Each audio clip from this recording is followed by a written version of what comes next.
രാവിലെ എണീറ്റ് ഇപ്പോൾ എന്തുണ്ടാക്കണമെന്ന് ആലോചിച്ചുകൊണ്ടിരിക്കുകയാണോ നിങ്ങൾ? ദേ പിടിച്ച് ഒരു കപ്പ് അവിലും 2 മുട്ടയുണ്ടെങ്കിൽ ഒരു അടിപൊളി കിടുക്കാച്ചി ഐറ്റമാണ്. Hi hello welcome back to our channel it's my dreams dot. എല്ലാവർക്കും സ്വാഗതം. ഞാൻ തന്നെയാണ്. അപ്പോൾ നിങ്ങളുടെ കയ്യിൽ ഏത് അവിൽ വേണമെങ്കിലും എടുക്കാം. എൻ്റെ കയ്യിൽ ഇപ്പോൾ ഉള്ളത് ബ്രൗൺ കളർ അവിലാണുള്ളത് കേട്ടോ. അപ്പോൾ ഏത് അവിലായാലും ഞാൻ എപ്പോഴും പറയുന്ന പോലെ തന്നെ നന്നായിട്ട് വാഷ് ചെയ്തെടുക്കണം കേട്ടോ. ഈ ഒരു അവിൽ 2 മുട്ടയുണ്ടെങ്കിൽ കുട്ടികൾക്ക് ഇനി സ്കൂൾ തുറന്നിട്ട് ലഞ്ച് ബോക്സ് റെസിപ്പിയാണ് നിങ്ങൾ ഉദ്ദേശിക്കുന്നതെങ്കിൽ അങ്ങനെയും കൊടുത്തു വിടാം കേട്ടോ. സൂപ്പറാണ്. അപ്പോൾ നല്ലപോലെ ഞാൻ 3-4 പ്രാവശ്യം നമ്മുടെ അവിൽ നല്ലപോലെ കഴുകിയതിന് ശേഷം എൻ്റെ കയ്യിൽ നിങ്ങൾ കാണുന്നുള്ള ഇതുമാതിരി ഒന്ന് ജസ്റ്റ് ഒന്ന് തളിച്ചിട്ട് ഒന്ന് കുതിർക്കാനായിട്ട് വെക്കുന്നുണ്ട് കേട്ടോ. നമ്മുടെ ഈ ഒരു റെസിപ്പി ചെറിയ രീതിക്ക് ഒരു സോഫ്റ്റാണ്, കഴിക്കാൻ ഭയങ്കര ടേസ്റ്റുമാണ്. അപ്പോൾ ഇതിൽ വേണ്ട സാധനങ്ങളൊക്കെ ഞാൻ ഇവിടെ കട്ട് ചെയ്ത് വെച്ചിട്ടുണ്ട്. സവാള, അതുപോലെ തക്കാളി, പച്ചമുളക്, ഇഞ്ചി, 2 മുട്ട, നമ്മൾ കുതിർത്ത് വെച്ചേക്കുന്ന നമ്മുടെ അവിൽ ഇത്ര നേരം കുതിർക്കണം അങ്ങനെ ഒരു സമയമൊന്നുമില്ല. നമ്മൾ പച്ചക്കറി കട്ട് ചെയ്യുന്ന സമയം അത്ര തന്നെ വേണ്ടുള്ളൂ. അപ്പോൾ ജസ്റ്റ് നമ്മളിങ്ങനെ ആക്കി കൊടുക്കുമ്പോൾ അടിയിലുള്ള ആ ഒരു പോർഷൻ മുകളിലോട്ട് വന്നിട്ട് എല്ലാം കൂടെ നല്ല രീതിക്ക് വരും കേട്ടോ. അപ്പോൾ ഇത്രയും സാധനങ്ങളുണ്ടെങ്കിൽ ഒരു 10 മിനിറ്റ് പോലും വേണ്ട നമുക്ക് സത്യം പറഞ്ഞ റെസിപ്പി റെഡിയാക്കാനായിട്ട്. അപ്പോൾ ഇതിലൊരു കാര്യം ഞാൻ മറന്നു കേട്ടോ, ചെറിയൊരു നാരങ്ങ എടുക്കുന്നുണ്ട്. ഇനി പാൻ വെച്ച് പാനിലോട്ട് വെളിച്ചെണ്ണ വീത്തിയിട്ടുണ്ട്. കടുക് ഒന്ന് പൊട്ടി വരുമ്പോഴത്തേക്കും നമ്മുടെ വറ്റൽമുളക് ഇട്ട് കൊടുക്കുക. അതും കൂടെ ഒന്ന് വരുമ്പോഴത്തേക്കും നമ്മുടെ കറിവേപ്പില, എനിക്കിവിടെ കറിവേപ്പില കിട്ടാൻ ഇത്തിരി ബുദ്ധിമുട്ടായതുകൊണ്ടാണ് കേട്ടോ എൻ്റെ കറിവേപ്പില ഇങ്ങനെ ഇരിക്കുന്നത്. അതും കൂടെ ആയതിനു ശേഷം നേരെ ഇഞ്ചി ഇടുന്നുണ്ട്. ഇഞ്ചി നിങ്ങൾക്ക് അളവ് കൂട്ടുകയോ കുറയ്ക്കുകയൊക്കെ ചെയ്യും. ഞാനിവിടെ മക്കൾ അധികം കഴിക്കാത്തതുകൊണ്ടാണ് കേട്ടോ. നേരെ പച്ചമുളക്, പിന്നെ നമ്മുടെ സവാളയും കൂടെ ഇട്ട് നല്ലപോലെ ഒന്ന് വഴറ്റിക്കൊണ്ടുവരാം കേട്ടോ. നല്ല രീതിക്ക് ചെറിയ രീതിക്കൊന്ന് ബ്രൗൺ കളർ ആവുന്നവരെ മാത്രം മതി കേട്ടോ. ഞാനൊരു അല്പം എണ്ണ കൂടുതൽ വീഴ്ത്തിയിട്ടുണ്ട് ഇതിലോട്ട്, കാരണം നമുക്ക് ആവശ്യമുണ്ട്. ഇതിലോട്ട് ഞാൻ കുറച്ച് കാഷ്യൂനട്ടും കൂടെ ഇടുന്നുണ്ട്. ഓപ്ഷണലാണ്, കാരണം ഇത് വേണമെങ്കിൽ നമ്മളൊരു കൊത്തു പൊറോട്ട സ്റ്റൈലാണ് നമ്മുടെ ഈ ഒരു റെസിപ്പി വരുന്നത് കേട്ടോ. അപ്പോൾ അതിലോട്ട് ഇനി ഞാൻ ഒരു തക്കാളി എടുത്ത് വെച്ചിട്ടുണ്ട്. തക്കാളിയും കൂടെ ഇട്ടിട്ട് നല്ലപോലെ ഒന്ന് ഇളക്കിയിട്ട് നമുക്കൊന്ന് അടച്ച് വെച്ച് വേവിച്ച് കൊണ്ടുവരാം കേട്ടോ. തക്കാളി ഒന്ന് സോഫ്റ്റായി വരണം, അത്രയും വേണ്ടുള്ളൂ.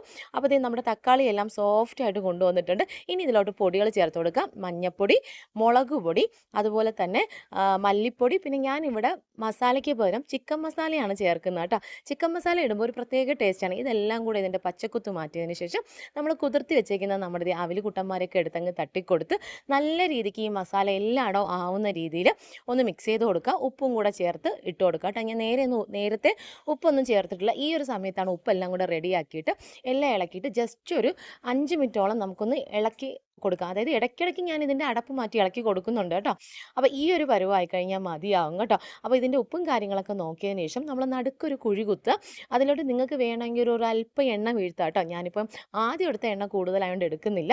ഇനി ഇതിലോട്ട് നിങ്ങൾക്ക് എത്രയാണോ മുട്ട വേണ്ട അതനുസരിച്ച്, ഞാനിപ്പോൾ എടുക്കുന്നത് 2 മുട്ടയാണ്. അതിലോട്ട് ഒരല്പം ഉപ്പും അതുപോലെ തന്നെ കുരുമുളക് പൊടിയും കൂടെ അങ്ങ് ഇട്ട് കൊടുക്കുന്നുണ്ട്. സംഭവം എന്ന് വെച്ചാൽ നിങ്ങളുടെ അവിൽ നിങ്ങൾ ടെസ്റ്റ് ചെയ്ത് നോക്കുക ഉപ്പും കറക്റ്റൊക്കെ ആണോ എന്ന്. അതിനനുസരിച്ച് ഉപ്പൊക്കെ നിങ്ങൾ ചേർത്ത്, അതൊന്നും ഞാൻ പ്രത്യേകം പറയേണ്ട കാര്യമില്ലല്ലോ. അപ്പോൾ അതേ ഉപ്പും ഞാൻ കുറച്ച് കുരുമുളകും കൂടിയിട്ട് നല്ലപോലെ ഒന്ന് മിക്സ് ചെയ്ത് കൊണ്ടുവരുന്നുണ്ട്. നമ്മുടെ മുട്ട അങ്ങ് ഒരുപാട് അങ്ങ് ഡ്രൈ ആക്കി എടുക്കരുത് കേട്ടോ. ജസ്റ്റ് ഇത് ഈ ഒരു പരുവം ഒരു സോഫ്റ്റ് ആയി വരുന്ന സമയത്ത് തന്നെ എല്ലാം കൂടെ പിന്നെ അങ്ങ് മിക്സ് ചെയ്യുകയാണ് ചെയ്യേണ്ടത്. ഒരുപാട് നമ്മൾ ഇപ്പോൾ തന്നെ ഇട്ട് അതിനെ ഒരുമാതിരി അങ്ങ് ഡ്രൈ ആക്കി കഴിഞ്ഞാൽ നമ്മൾ കഴിക്കാൻ അത്ര ടേസ്റ്റ് കിട്ടത്തില്ല. അപ്പോൾ മുട്ടയുടെ ആ ഒരു ചെവയോ കാര്യങ്ങളോ ഒന്നും ഇതിൽ വരില്ല കേട്ടോ. അപ്പോൾ ഇതെല്ലാം കൂടെ നല്ല രീതിക്ക് അങ്ങ് മിക്സ് ചെയ്ത് കൊടുക്കാം. എല്ലായിടത്തും നമ്മുടെ മുട്ടയും അവിലും ഒരുപോലെ ആവുന്ന രീതിയിൽ നല്ലപോലെ ഒന്ന് മിക്സ് ചെയ്ത് കൊടുത്തു കഴിഞ്ഞാൽ പരിപാടി റെഡി ആയിട്ടില്ല. ഇനിയുണ്ട് കുറച്ച് പരിപാടി. ഇനി ഞാൻ ഇതിലോട്ട് ചേർക്കുന്ന ടൊമാറ്റോ സോസാണ് കേട്ടോ. കുട്ടികൾക്ക് കൊടുത്തു വിടുമ്പോൾ ഈ ടൊമാറ്റോ സോസൊക്കെ കൊടുക്കുകയാണെന്നുണ്ടെങ്കിൽ ഭയങ്കര ടേസ്റ്റ് ആയിരിക്കും. ഇത് ഓപ്ഷണലാണ്, നിങ്ങൾക്ക് ആവശ്യമുണ്ടെങ്കിൽ മാത്രം ചേർത്താൽ മതി.